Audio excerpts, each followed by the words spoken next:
আমাদের রমজান মাসে ধারাবাহিক আলোচনা ফিকহুস সিয়াম সিয়াম বা রমজানের মাসাইল এই আলোচনা করছি। দুটো পর্ব আলোচনা হয়েছে। আজকে আমরা তৃতীয় পর্ব আলোচনা করব, যাতে আমাদের বিষয়বস্তু থাকবে কার ওপর রমজান মাসের সিয়াম ফরজ আর কার ওপর ফরজ নয়। অথবা অন্য ভাষা বলতে পারেন, সিয়ামের ক্ষেত্রে মানুষের শ্রেণী বিভাগ, মানুষের প্রকরণ, এই বিষয়টি অত্যন্ত গুরুত্বপূর্ণ। ফিকহি মাসাইলের দিক থেকে বিভিন্ন মাসলা মাসাইল যেগুলো অত্যন্ত জরুরি আমাদের জন্য জানা, কারণ আমাদের মধ্যে অনেকে আছেন তার উপর সিয়াম ফরজ, কিন্তু হয়তো অজ্ঞতার কারণে সিয়াম রোজা রাখছেন না, অথবা অনেকের আল্লাহ ছাড় দিয়েছেন অনেক লোককে বিশেষ অবস্থায়, কিন্তু সেই ছাড় গ্রহণ করছেন না এবং নিজের ওপর অতিরিক্ত কষ্ট নিচ্ছেন, অথবা সিয়াম পালন করছেন কিন্তু সিয়াম হচ্ছে না। তো যে বিষয়গুলো আমরা আলোচনা করি এর মাধ্যমে সেগুলি স্পষ্ট হবে। আমাদের বিষয়বস্তু শুনলেন, আমরা আলোচনা এখন শুরু করবো ইনশাআল্লাহ। রোজা ফরজ হওয়ার জন্য শর্ত প্রথম আলোচনা করি। সিয়াম কার উপরে ফরজ? এই ক্ষেত্রে ইমাম মুহাম্মদ বিন সালেহ আল উসাইমিন রাহিমাহুল্লাহ তাআলা তিনি বলছেন যে আল মুসলিম আল বালিগ আল আকিল আল মুকিম আল কাদির আস সালিম মিন আল মাওয়ানি। এই কথাটি আমি ব্যাখ্যা করি। সিয়াম ফরজ হওয়ার জন্য প্রথম শর্ত হচ্ছে যে মুসলিম হইতে হবে। মুসলিমের উপর সিয়াম রোজা ফরজ রমজান মাসের। ফামান শাহেদা মিনকুমুশ শাহরা ফালিয়াসুম। কোরআনে কারিমে দুই রকমের সম্বোধন রয়েছে। কখনো আল্লাহ সমস্ত মানব জাতিকে সম্বোধন করেছেন, আর কখনো বিশেষভাবে মুমিন মুসলিম ইমানদারদেরকে সম্বোধন করেছেন। ইয়া আইয়ুহান নাস যেমন রব্বুল আলামিন সম্বোধন, হে মানব সকল, তেমনি ইয়া আইয়ুহাল্লাযীনা আমানু, হে ইমানদারগণ। তো সমস্ত মানব জাতিকে আল্লাহ রাব্বুল সম্বোধন করেছেন ওয়াবুদু রাব্বাকুম, তোমরা তোমাদের প্রতিপালকের ইবাদত করো। আর ইবাদত আল্লাহর একত্ব ভিত্তিক হয়ে থাকে, তাওহীদ ছাড়া হয় না। এক আল্লাহর ইবাদত করো, যার জন্য তোমাদের সৃষ্টি করা হয়েছে। ওমা খালাকতুল জিন্না ওয়াল ইনসা ইল্লা লিয়াবুদুন। আল্লাহর তাওহীদ, একমাত্র আল্লাহর ইবাদত বন্দী করা, আল্লাহর সাথে কোনো কিছু শরীক না করা, এই সম্বোধন সমস্ত মানব জাতির জন্য। সে যে কোনো শ্রেণীর মানুষ হোক না কেন, এটি মানব জীবনের সফলতা, লক্ষ্য, উদ্দেশ্য। যদি সেটা অনুধাবন না করতে পারে বা সেটা পালন না করে, তো সে মানুষ না। আসলে সে পশুর চাইতে অধম। আল্লাহ বলেছে উলাইকা কাল আনাম বাল হুম আদাল, তার চাইতে অধম। বাকি ইসলামের যে ফরজ ওয়াজিব রয়েছে, হারাম নাজাইজ থেকে বেঁচে থাকতে হবে, বৈধ অবৈধ মেনে চলতে হবে, এই খুঁটিনাটি সম্বোধনের জন্য মৌলিক শর্ত হচ্ছে তাওহীদকে সাদরে গ্রহণ করা, লা ইলাহা ইল্লাল্লাহ সাক্ষ্য প্রদান করা। এই জন্য সিয়াম ইসলামের ফরজ রুকন, ইসলামের গুরুত্বপূর্ণ স্তম্ভ। কিন্তু সেটি সেই মানুষই রাখবে, তার পক্ষ থেকে শুদ্ধ হবে যিনি মুসলিম। মুসলিম না হয় সে যদি কাফের হয়, জন্মসূত্রে কাফের, অথবা মুসলিমের সন্তান কিন্তু নাস্তিক। জি, ঈমান ভঙ্গের কারণ রয়েছে তার মধ্যে একটি অথবা একাধিক। সে মুশরিক, হ্যাঁ, শিরকি আকীদা আমলের, বড় শিরক করে, আল্লাহ ছাড়া অন্যকে সিজদা করে, নাকি ডাকে, তাহলে তাকে আগে তার ইসলাম ঠিক করতে হবে, তাওহীদ ঠিক করতে হবে। মুসলিম হওয়া শর্ত প্রথম। দ্বিতীয় শর্ত হচ্ছে আল বালিগ, সাবালক হইতে হবে। মুসলিম না হয় যদি অমুসলিম কেউ রোজা রাখে, তাহলে রোজা শুদ্ধই হবে না, হবেই না, তার সিয়াম এবং কবুল হবে না। বালেগ, সাবালক হইতে হবে এই শর্ত। এটি সিয়াম ফরজ হওয়ার জন্য, সিয়ামের বিশুদ্ধতার জন্য নয়। এই জন্য যে নাবালক যদি সিয়াম পালন করে, তো সে সিয়াম শুদ্ধ, তবে তার ফরজ নেই। তাদের তরবিয়তের জন্য, তাদের অভ্যাসে পরিণত করার জন্য, তাদের জন্য সাবালক হলে যেন সিয়াম পালন করা সহজ হয় এবং তাতে আল্লাহ পুরস্কার দেবেন তাদেরকে এবং তাদের মাতা পিতাকে। সিয়ামের জন্য অভ্যস্ত করতে হবে সাহাবায়ে কেরাম সালাফদের, এটি হচ্ছে আদর্শ। কিন্তু সাবালক না হইলে সিয়াম ফরজ হয় না। দ্বিতীয় শর্ত হচ্ছে সাবালক সিয়াম ফরজ হওয়ার জন্য। তৃতীয় শর্ত আল আকিল, বিবেকবান হইতে হবে, বিবেকহীন নয়, পাগল নয়। জি, যার মধ্যে হিতাহিত জ্ঞান রয়েছে, হ্যাঁ, যার মধ্যে বোধ শক্তি রয়েছে। পাগলকে আল্লাহ মাফ করেছেন। 4 নম্বর শর্ত হচ্ছে মুকিম। সিয়াম ফরজ হওয়ার জন্য শর্ত হচ্ছে মুকিম হইতে হয়, মুসাফির না হয়। মুসাফির সিয়াম পালন করলে হয়ে যাবে, যদি তার উপর বড় কষ্টের কারণ না হয় সিয়াম পালন করা, তাহলে সে গুনাহগার নয়, বরং সিয়াম পালন করবে। কিন্তু সিয়াম ফরজ নয় সফরে থাকলে, তবে কাজা করতে হবে। সিয়াম পরে বাকি 11 মাসে কাজা করতে হবে। আল কাদের, সিয়ামে সক্ষম ব্যক্তি, রোজায় সক্ষম ব্যক্তি। সুতরাং এমন কোন ব্যক্তি যে অক্ষম, স্থায়ী অসুস্থ, চরম বার্ধক্যে উপনীত হয়েছে, আর তার পক্ষে 2 ঘন্টা 3 ঘন্টার বেশি পানাহার থেকে, হ্যাঁ, বিরতি সম্ভব নয়, এরকম, তাহলে সে অক্ষম সিয়াম পালনে। আসসালেম মিনাল মাওয়ানে। আর তারপরে বলছেন 6 নম্বর শর্তে যে সিয়াম পালনে যে বাধাগুলি, সে বাধাগুলি থেকে মুক্ত হইতে হবে। সিয়াম পালনের বাধা যেমন মহিলাদের ক্ষেত্রে মাসিক ঋতু চলে আসে, মাসিক অবস্থায় থাকলে সিয়াম পালন, সিয়াম হবে না। নেফাস, প্রসূতির রক্তক্ষরণ যদি থাকে, সে অবস্থায় সিয়াম রাখলে সিয়াম হবে না, বরং গুনাহগার হবে। তবে সিয়ামগুলি কাজা করতে হবে।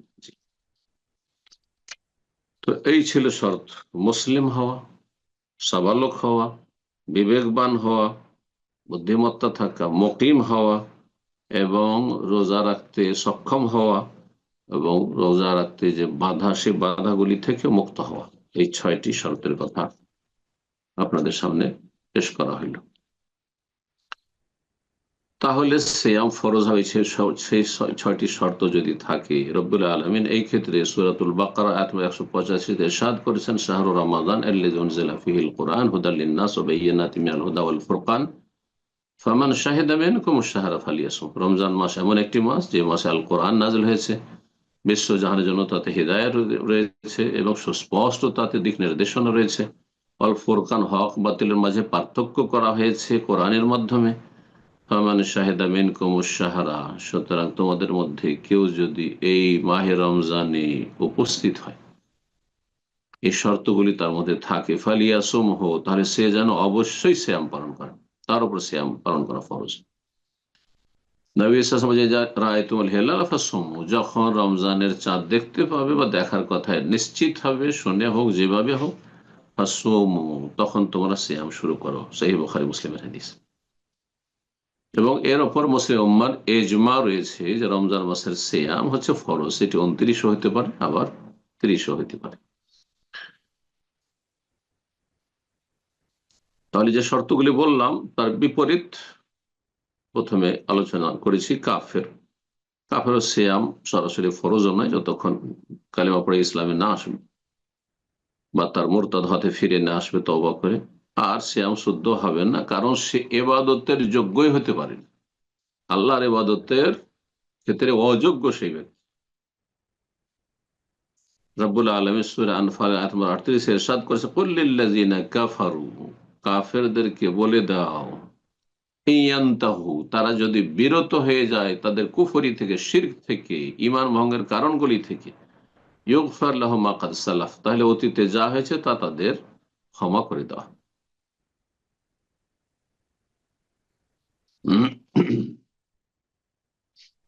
নাবালক সম্পর্কে রাসূলুল্লাহ সাল্লাল্লাহু আলাইহি ওয়াসাল্লামের হাদিস হলো, রফিআল কালাম আন সালাসা, 3 শ্রেণীর মানুষ থেকে আল্লাহ রাব্বুল আলামিনের আদেশ নিষেধের কলম উঠিয়ে নেওয়া হয়েছে। আনিন নাইম হাত্তা ইয়াস্তাইকিজ, ঘুমন্ত ব্যক্তি যতক্ষণ জেগে না, ঘুমন্ত অবস্থায়, অচেতন অবস্থায় কেউ যদি কুফরি কথাও বলে দেয়, আল্লাহ ধরবেন না, অনিচ্ছাকৃত বলেছে। ওয়ানিস সাগীরে, এবং নাবালকের ওপর থেকে আল্লাহ কলম উঠিয়ে এনেছেন হাতে একবার যতক্ষণ সাবালক না হয়ে যায়। ওয়ানিল মজনুনে, পাগলের ওপর থেকে আল্লাহ কলম উঠিয়ে এনেছেন তার বিধিবিধানের ফরজের, হাত্তা ইউফিকা, যতক্ষণ পর্যন্ত সচেতন না হবে। মুসনাদ আহমদ, আবু দাউদ, নাসাইর হাদিস। তবে যেমনটা বললাম যে নাবালকদেরকে যদি তারা সিয়াম পালনে সক্ষম হয়, 5 বছর 7 বছরের বাচ্চাদেরকে সিয়াম পালন করাবেন না, কিন্তু 7 বছর ওপরে, যেমন নবী সাল্লাল্লাহু আলাইহি ওয়াসাল্লাম সালাতের জন্য উৎসাহিত করতে বলেছেন ছেলে মেয়েদেরকে, তার মানে 7 বছর পরে যদি আপনার ছেলে মেয়ের রোজা রাখতে সক্ষম হয়, বিশেষ করে 10 বছরে পৌঁছে গেছে এখনো সাবালক হয়নি, রোজা রাখাবেন, রোজা রাখাবেন। এটি হচ্ছে সালাফদের আদর্শ। সাহাবায়ে কেরামগণ তাদের বাচ্চাদেরকে রোজা রাখাতেন, এবং আসর পরে তারা যখন বড় ক্ষুধার্ত হয়ে কান্নাকাটি করতো, তার মানে কত ছোট ছিল যে ক্ষুধার তাড়নায় তারা কান্না করতো, ফায়াজআলুনা লাহুমুল লু'বাতা মিনাল ইহন, উনের কাপড়ের তেনা দিয়ে খেলনা তৈরি করা। আমরা ছোটকালে দেখেছি যখন এইসব খেলনা ছিল না তৈরি করা, যেসব বিদেশ থেকে আসছে এইসব খেলনা ছিল না, যেসব খেলনাগুলি অনেক সময় মূর্তির কাছাকাছি চলে যাচ্ছে, আপত্তিকর হয়ে যাচ্ছে।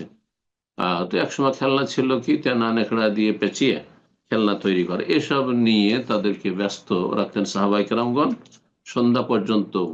বাড়ির বাইরে নিয়ে গিয়ে, মাঠে নিয়ে গিয়ে, আর যখন সন্ধ্যা হয়ে আসতো, সূর্য ডুবতে যাচ্ছে, তখন বাড়িতে নিয়ে ইফতার করতেন তাদের সাথে নিয়ে। অনেক অভিভাবকরা রয়েছেন, ছেলে মেয়েরা সাবালক হতে চলেছে বা সাবালক হয়ে গেছে, স্কুল কলেজে পড়ে, তাদের মায়া করে জাহান্নামে পাঠিয়ে দেয়, ফজরে উঠতে দেয় না। ফজরে উঠলে কষ্ট হবে, হ্যাঁ, অনেক গভীর রাত পর্যন্ত লেখাপড়া করেছে, পরীক্ষার সময় রয়েছে, হ্যাঁ, ঘুম পুরা হয়নি, নাউজুবিল্লাহ। আপনি সামান্য দুনিয়ার একটু আয়েশ আরাম দিয়ে জাহান্নামে ঠেলে দিবেন ছেলে মেয়েদেরকে? আপনার চোখের সামনে যখন জাহান্নামে ফেলা হবে, এটা আপনি কি মেনে নেবেন? বরদাস্ত করতে পারবেন?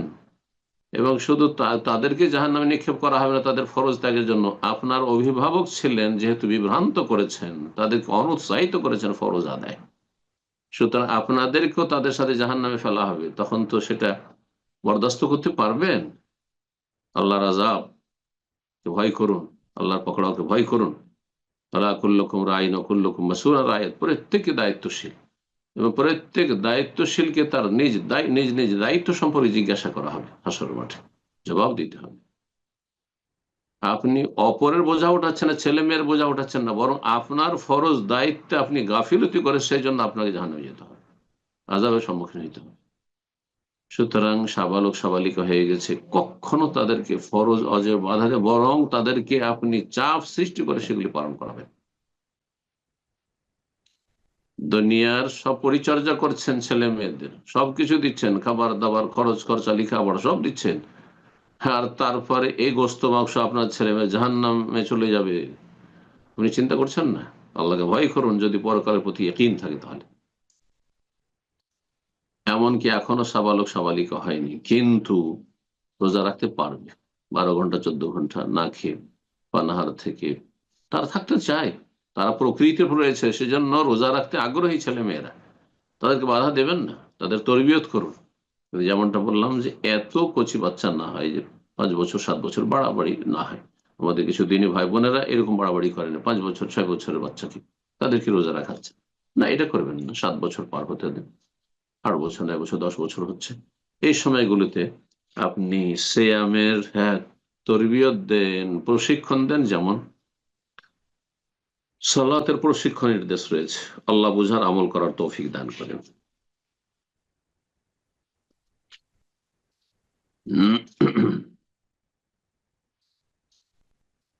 পাগল ব্যক্তি যদি সালাত পড়ে, তার সালাত হবে না। প্রথম কথা, ফরজও নেই, এবং পড়ে বা তাকে সাথে নিয়ে যদি পড়েন তো শুদ্ধ হবে না। এইরকমই সিয়াম, হ্যাঁ, রোজা, তারপরে ফরজ নেই, এবং রোজা যদি রাখান, যে আপনি পাগল ছেলে মেয়েকে আপনি রোজা রাখাচ্ছেন, পানাহার থেকে বিরত রাখছেন, তাতে কাজ হবে না, কোনো লাভ হবে না, শুদ্ধই হবে না। তাহলে বুদ্ধিমত্তা হচ্ছে শর্ত সিয়াম শুদ্ধ হওয়ার জন্য, ইবাদত বন্দেগী শুদ্ধ হওয়ার জন্য, ইবাদত বন্দেগী ফরজ হওয়ার জন্য নয়, বরং শুদ্ধ হওয়ার জন্য।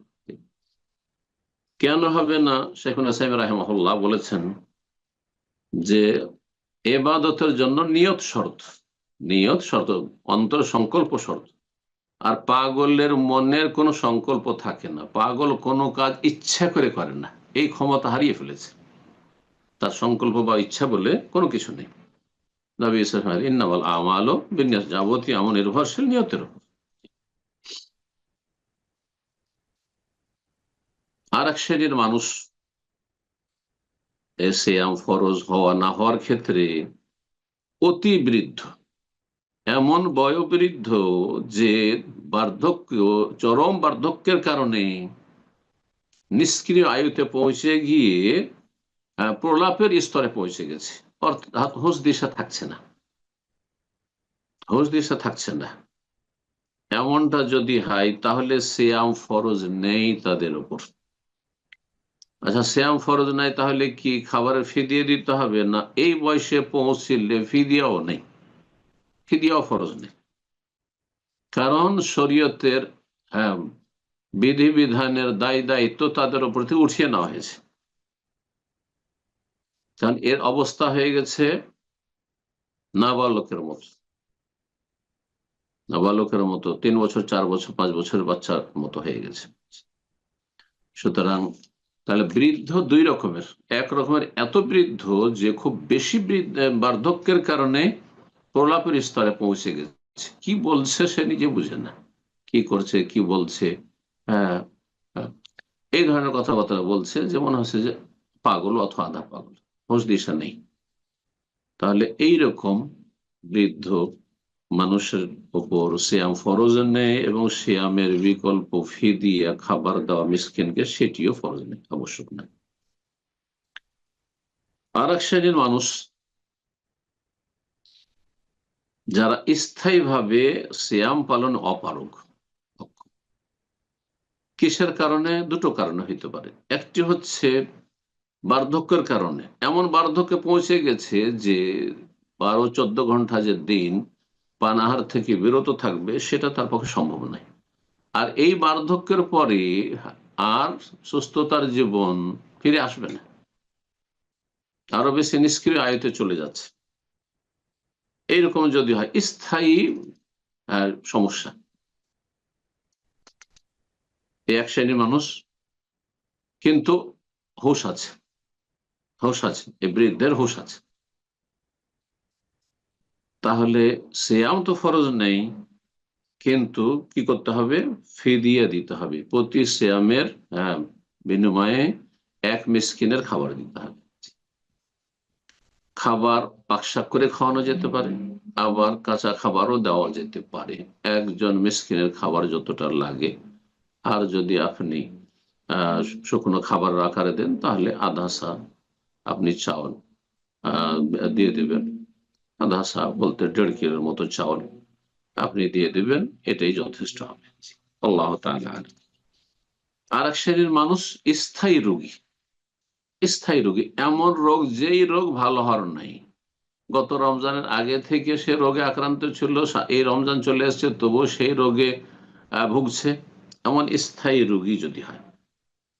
আর এমন রোগ যে রোগে তার সিয়াম পালন করা বড় কষ্টকর, তাহলে এই ক্ষেত্রেও ফিদিয়া রয়েছে। এই দুটো ক্ষেত্রে মিসকিনের ফিদিয়া রয়েছে। রব্বুল আলামিন কোরআনে কারিমে ইরশাদ করেছেন এই সেই সিয়াম সংক্রান্ত আয়াতগুলিতে, ওয়ালাল্লাযিনা ইউতিকুনাহু ফিদিয়াতুন তা'আমু মিসকিন, যাদের জন্য সিয়াম পালন করা বড়ই কষ্টকর, এই দুই শ্রেণীর মানুষ, তারা ফিদিয়াতুন মুক্ত হবে, তম মিসকিন এক মিসকিনের খাবার দিয়ে এক এক সিয়ামের বিনিময়ে। ইমাম বুখারী রাহিমাহুল্লাহ বলছেন, ওয়া আম্মা শাইখুল কাবীর, বৃদ্ধ মানুষ, ইযা লাম ইউতিকিস সিয়াম, তার বার্ধক্যের কারণে যদি সিয়াম রাখতে সক্ষম না হয় তাহলে খাবার দিয়ে মুক্ত হবে, খাবারের ফিদিয়া। ফাকাদ আতামা আনাস, আনাস রাদিয়াল্লাহু তাআলা আনহু, প্রখ্যাত সাহাবী, নবী সাল্লাল্লাহু আলাইহি ওয়াসাল্লাম খাদেম, তিনি খাবার দিয়েছেন বাদামা কাবিরা, বার্ধক্য উপনীত হওয়ার পরে, আমান আও আমাইনি, জীবনের শেষ 1 বছর অথবা 2 বছর। কুল্লা মিসকিনিন কুল্লা ইয়াউমিন মিসকিনান খুবজান ওয়া লাহমান, প্রতিদিন এক মিসকিনকে রুটি এবং গোস্ত দিতেন। তাহলে কেউ যদি রুটি বা ভাত পাক করে তার সাথে গোস্ত দেয় সেটাও দিতে পারে। সাহাবী আনাস রাদিয়াল্লাহু তাআলা আনহু শুননা, এবং তিনি সিয়াম পালন করেননি, এটি যথেষ্ট দাম।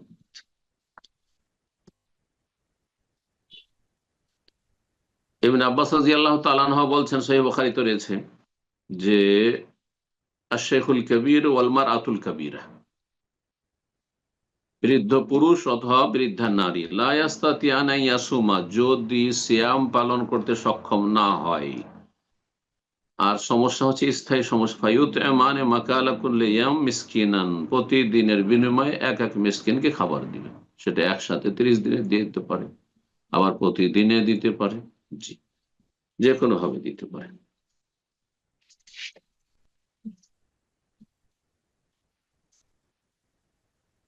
আর এক শ্রেণীর মানুষ যাদের আল্লাহ ছাড় দিয়েছেন সিয়ামের ক্ষেত্রে, অস্থায়ীভাবে ছাড়, কিন্তু পরে কাজা করতে হবে, এদের ক্ষেত্রে ফিদিয়া নয়, সে হচ্ছে মুসাফির।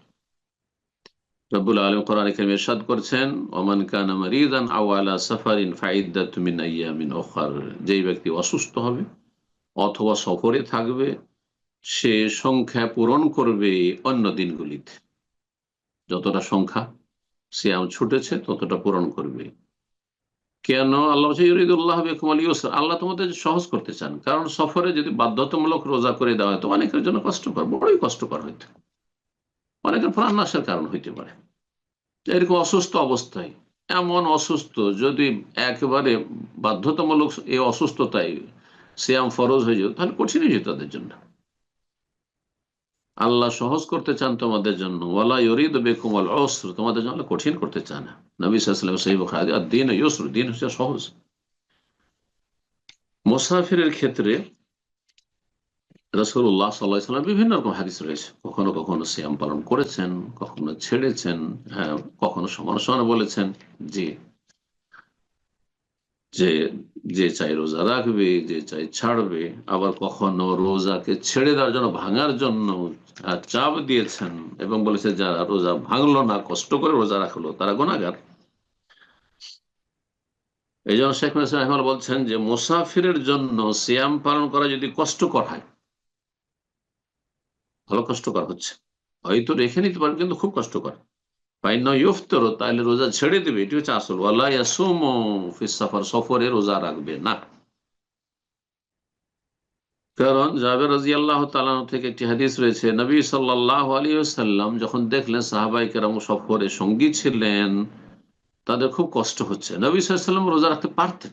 তিনি অন্যান্য সাহাবায়ে কেরাম চাইতে অনেক বেশি শক্তি রাখতেন আল্লাহর পক্ষ থেকে, শারীরিক, মানসিক, ঈমানি সব দিক থেকে তিনি পারতেন। তারপরও তিনি আসর পরে রোজা ভঙ্গ করে দিলেন, আসর পর রোজা ছেড়ে দিলেন, মাত্র হয়তো 1 ঘন্টা, 1.5 ঘন্টা, 2 ঘন্টা আছে। তারপরও কিছু লোক ভাবলো যে আর তো বেশি সময় নেই, অল্প সময় আছে, যে নবী সাল্লাল্লাহু আলাইহি ওয়াসাল্লাম ছেড়েছেন আমাদের জন্য সহজ করার জন্য, যাক আমরা রোজাটা রেখেই নি। যখন তাকে জানানো হলো যে ইন্না বাযান নাসি কাদ সাম, কিছু লোকেরা রোজা রেখে আছে, নবী সাল্লাল্লাহু আলাইহি ওয়াসাল্লাম বলে উলাইকাল উসাত, উলাইকাল উসাত, এরা হচ্ছে নাফরমান, এরা হচ্ছে নাফর বিরুদ্ধাচরণকারী। সহিহ মুসলিমের হাদিস, সহিহ মুসলিমের হাদিস। মুসাফিরের জন্য যেটি সুবিধাজনক হবে সেটি রোজা করবে। যদি সুবিধাজনক হয় রোজা রেখে নাও, যে এখনই সবার সাথে রাখাই সুবিধা, যেমন আমরা মক্কা মদিনা গেলে সেখানে বা কোনো জায়গায়, যে কোনো জায়গায় যাচ্ছেন আর স্থায়ীভাবে সেখানে কোনো হোটেলে অথবা কারো আত্মীয়র বাড়িতে আছেন, আমি মুসাফির, আর সেখানে এমন কোনো জটিলতা নেই, রোজা রাখা যাবে, বড় ধরনের এমন কোনো কষ্ট হবে না। তাহলে মুসলিমদের সাথে সিয়াম পালন করে নেওয়াটাই হচ্ছে বাঞ্ছনীয়, এটি ভালো। কারণ একা একা রোজা রাখতে আপনাকে একটু কষ্ট লাগবে, সবাই খাবে আপনার সামনে, অন্য মাসে রোজা কাজা করছেন, এটি হ্যাঁ অনেক মানুষের জন্য কষ্টকর, কিন্তু সবার সাথে চলতে খুব সুবিধা, সবার সাথে কষ্ট হলেও চলতে সুবিধা। জি।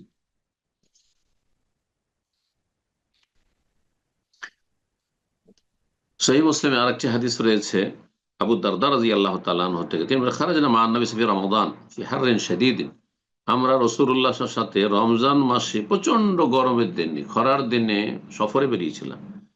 এত গরম ছিল, হাত্তা ইন কানা আহাদুনা লা ইয়াদাউ ইয়াদাহু আলা রাস মিন শিদ্দাতিল হার, রৌদ্রের প্রখরতা থেকে নিজের মাথাকে রক্ষা করার জন্য হাত রাখতো মাথাতে, কাপড় ছিল না। হ্যাঁ, হয়তো শরীরে শুধু কাপড় আছে, মাথায় কাপড় দিয়ে ঢাকার মতো বা ছাতা এরকম কোনো ব্যবস্থা নেই। তখন হাত রেখে মাথাকে রক্ষা করতো এই রৌদ্রের প্রখরতা থেকে। বলছে ওমাফিনা সাহেবুল্লাহ রাসূলুল্লাহ সাল্লাল্লাহু আলাইহি ওয়াসাল্লাম আব্দুল্লাহ বিন রাওয়াহা, সাহাবায়ে কেরামরা কেউ সিয়াম অবস্থায় ছিলেন না, একমাত্র রাসূলুল্লাহ সাল্লাল্লাহু আলাইহি ওয়াসাল্লাম আর প্রখ্যাত সাহাবী আব্দুল্লাহ বিন রাওয়াহা রাদিয়াল্লাহু তাআলা আনহু। যখন নবী সাল্লাল্লাহু আলাইহি ওয়াসাল্লাম শুনতে পেলেন যে অনেক সাহাবায়ে কেরামদের জন্য এই রোজা রাখা কষ্টকর হচ্ছে, তখন তিনি রোজা ছেড়ে দিয়েছিলেন, রোজা ছেড়ে দিয়েছিলেন। জাবের রাদিয়াল্লাহু তাআলা আনহু বলছেন যে নবী সাল্লাল্লাহু আলাইহি ওয়াসাল্লাম মক্কা বিজয়ের বছর, মক্কা বিজয় রমজান মাসে হয়েছিল, এই রমজান মাসে মক্কা বিজয় হয়েছিল ৮ম হিজরিতে। মক্কার উদ্দেশ্যে রওনা হলেন সফরে, আর তিনি সিয়াম অবস্থায় ছিলেন, কোরাউল গামিম পর্যন্ত গেলেন। আর বেশ কিছু লোকেরা সাহাবায়ে কেরামগণ তারা রাদিয়াল্লাহু তাআলা আনহু নবী সাল্লাল্লাহু আলাইহি ওয়াসাল্লামের সাথে রোজাও রেখেছেন। তখন নবী সাল্লাল্লাহু আলাইহি ওয়াসাল্লামকে জানানো হলো ইন্নান নাস কাদ শাক্কা আলাইহিমুস সিয়াম, মানুষের জন্য এই গরমের সিজনে রোজা রাখা বড় কষ্টকর হচ্ছে, কিন্তু সবাই রোজা আছে কেন? যে আপনি রোজা আছেন, আপনি সিয়াম পালন করছেন, সেজন্য তারাও করতে চাইছে। ওয়াইন্নাহুম ইয়ানজুরুনা ফিমা ফালতা, আপনি কি করেছেন, সবাই আপনার দিকে তাকিয়ে আছে, আপনি যেটা করবেন সেটা লোকেরা করবে। ফাদা বিকাদাহি মিন মাইন বাদাল আসর, আসর পরে এক পেয়ালা পানি নিয়ে ডাকলেন, ফাশারিবা, পান করলেন উটের উপর বসে, যাতে সবাই দেখতে পান। নাস ইয়ানজুরুনা, সবাই তাকাচ্ছিল। সহিহ মুসলিম হাদিস। অসুস্থ ব্যক্তির তিনটি অবস্থা হইতে পারে। সামান্য অসুস্থতা, রোজা রাখতে কষ্ট নেই, আর রোজা রাখলে তার শারীরিক কোনো ক্ষয়ক্ষতি নেই, তাহলে রোজা রাখতে হবে। এই সর্দি হয়েছে, কাশি হয়েছে ধরেন, বা এমনি বিপি হাই আছে, লো আছে কিছু, অথবা সুগার আছে, কিন্তু রোজা রাখতে এমন কোনো কষ্ট নেই, রোজা রাখতে পারছেন, তাহলে রোজা রাখা ফরজ। কারণ এই ওজর গ্রহণযোগ্য আপনার না, যে আপনি অসুস্থ ছিলেন রোজা ছেড়ে দিবেন, সামান্য মাথার ব্যথা রোজা ছেড়ে দিলেন, চলবে না। দ্বিতীয় অবস্থা হচ্ছে আইয়াসুক আলী সোমালা ইয়াদুর রহু, রোজা রাখতে কষ্ট হচ্ছে অসুস্থ অবস্থায়, কিন্তু ক্ষতি নেই তাতে, তাহলে উত্তম হচ্ছে ছেড়ে দেবেন, কারণ কষ্ট হচ্ছে সেই জন্য, কিন্তু ক্ষতিও নেই। উত্তম হচ্ছে ওয়াজিব নাই ছেড়ে দেওয়া। কষ্টের সাথে কেউ যদি রোজা রেখে নেয় সফরে, একটু কষ্টই হলো রোজা রাখতে, কিন্তু রোজা রেখে নিলেন, মক্কা গিয়েছেন, উমরা করলেন, আর কষ্ট হচ্ছে, তারপর রোজা রেখেলেন, তাহলে এটি অপছন্দনীয়, অনুত্তম। উত্তম হচ্ছে আপনার সফরে ছেড়ে দাও। অনেকের জন্য কঠিন কষ্টের কারণ হয়ে যায়, তারপর বলছেন না রোজা ছাড়বই না, না এমনটা করবেন না। কারণ আল্লাহর ছাড়কে আপনি উপেক্ষা করলেন, আল্লাহ যখন ছাড় দিয়েছেন ছাড় গ্রহণ করুন, এবং নিজেকে আপনি কষ্ট দিলেন, এই কষ্ট দেওয়া আল্লাহ পছন্দ করেন না। তৃতীয় অবস্থা হচ্ছে রোজা যদি রাখেন এই অসুস্থ অবস্থায় বা সফর অবস্থায়, তো আপনার ক্ষয়ক্ষতি হচ্ছে, রোগ বৃদ্ধি পেয়ে যাবে, হ্যাঁ আপনার শারীরিক কোনো ক্ষতি হয়ে যাবে, তাহলে রোজা ছেড়ে দেওয়া ফরজ। তখন ফায়াজিব আলিল ফিতর ওয়ালা ইয়াজুজু লাহু সাওম, কষ্ট হচ্ছে তার সাথে ক্ষতিরও সম্মুখ আশঙ্কা রয়েছে, তাহলে রোজা ছেড়ে দেওয়া ফরজ, রোজা রাখা জায়েজ নয়। কারণ সূরা নিসা 29 আল্লাহ ইরশাদ করেছেন ওয়ালা তাকতুলু আনফুসাকুম ইন্নাল্লাহা কানা বিকুম রাহিমা, তোমরা আত্মহত্যা করিও না, আল্লাহ তোমাদের উপর অতি দয়ালু। ওয়ালা তুলকু বিআইদিকুম ইলা তাহলুকা, সূরা বাকারা 195 আল্লাহ ইরশাদ করেছেন তোমরা নিজেকে ধ্বংসের দিকে ঠেলে দিও না, রোজা রাখার কারণে আপনার শারীরিক ক্ষয়ক্ষতি হয়ে গেল, এমনটা যেন না হয়।